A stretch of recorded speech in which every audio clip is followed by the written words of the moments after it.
তাই সময় থাকতে হৃদয় কপাটের দরজাটুকু খুলে দিয়ে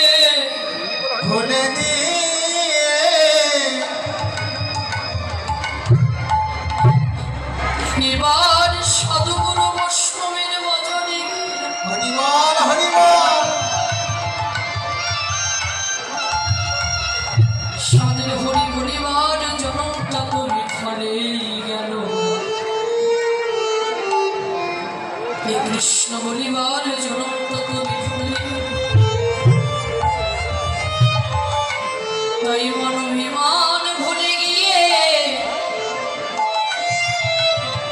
একবার হরি বলিবার জনমটাকে যদি ধন্য করিতে চাও তবে যাও যা একবার বৈষ্ণবের চরণের ধুলি